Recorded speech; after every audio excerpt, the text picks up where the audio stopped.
And remember, you can go from fiber to sink. So at the very tippy rostral one, identify this membrane, septum pellucidum. Notice you still have cingulate up here. Caudate, putamen, and the fibers in between are the internal capsule. And so as we move further back, let's go to here. So if we do a fiber stain, you can see a couple of things. So now we go back to cell stain. So here, look at that putamen. It's going almost all the way down. It's already starting to transition. There's caudate. There's the characteristic butterfly shape of the ventricle when you're that rostral, when you're going through the basal ganglia. And here you go. So here you have the putamen is really small. There's the caudate. This is starting to stop. It doesn't really go all the way through. This doesn't go all the way through. So you have putamen is really small, and internal capsule is not going all the way through. Those are your two main cues for looking for the globus pallidus, because you're at the end of the basal ganglia. All right. When you know you're at the end of the basal ganglia, you're starting to see that anterior commissure. All right. So if we go to fiber stains, this is what puts globus pallidus, why it gives it its name. So there's caudate and putamen, and then you have this general area. It's not as dark as the caudate. It's not as light as pure fibers. It's kind of that ambiguous gray. That's globus pallidus. So the cue is that internal capsule, small putamen. To be sure, the histology picture, and it's going to be one of these pictures, is going to be on cell stains, not on fiber stains. So as we march, say again? We're good? So as we march back, look at the ventricle. Oh my gosh. Oh my God. Look at this.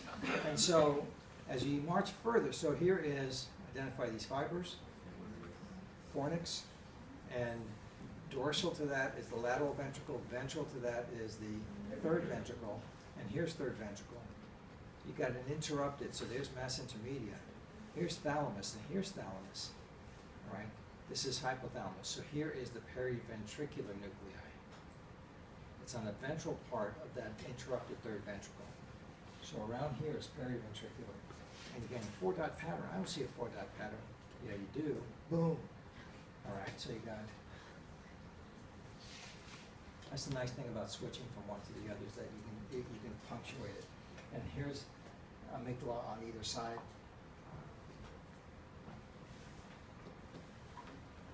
Not much else on that. It's kind of nice to thumb through the histology, just kind of following one structure or another, and then go and look at the ventricles, how they open and close. Notice this is the end of amygdala, and this is the beginnings of hippocampus. Hippocampus has that really characteristic shape, and it's going to have fibers wrapped around it, which is going to mark it even more. Here's solid hippocampus, and the very tippy end of the amygdala. Do we still have that 4-dot pattern? Let's take a look. No, not really, though. So let's move further back. Let's go just one more. Yeah. Oh, lovely. Notice this hippocampus with the characteristic interlocking C's. So this internal part is the dentate, and that's hippocampus proper. Dentate, hippocampus proper, and you can see it on both ends. So here's that lovely dentate and hippocampus coming that way. And oh my God, what is that? The venule. That's what that venule looks like on that level. And notice, here's the lateral geniculate. Once you see lateral geniculates, you should be seeing a venule. Okay, so you have lateral geniculate, there's a venule, there's a venule. Notice that that third ventricle is starting to transition. It's starting to get smaller, it's going to become the aqueduct. And hippocampus on both sides of the C. This is fimbria. Let's see if we can nail that. There is the fiber, the optic fibers, just outside that geniculate. Those are just going to synapse there, and that's that circuit from retina to lateral geniculate. There's pineal.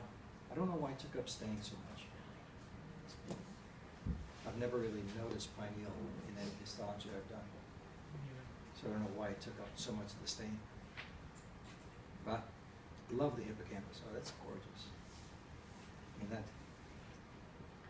circuitry is just out of this world. Anyway, and we go back to,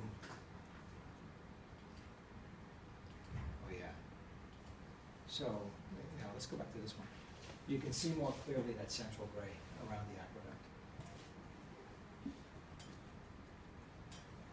It's so much nicer to see it stained because it just pops out at you, and you can see superior coagulus in the end. So that's the lateral ventricle. The end of the lateral ventricle is that cavern.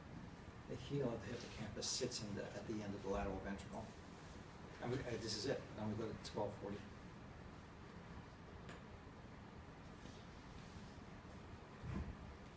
How many pins for histology?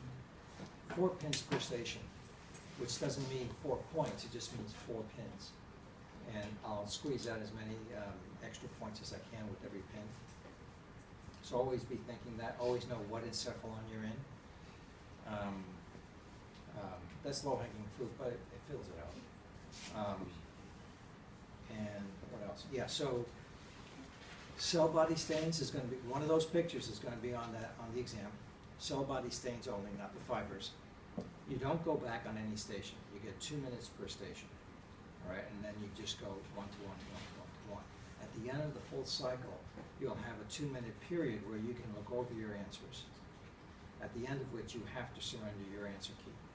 On your answer sheets that you'll carry with you to each station, every pin, every question that's asked is going to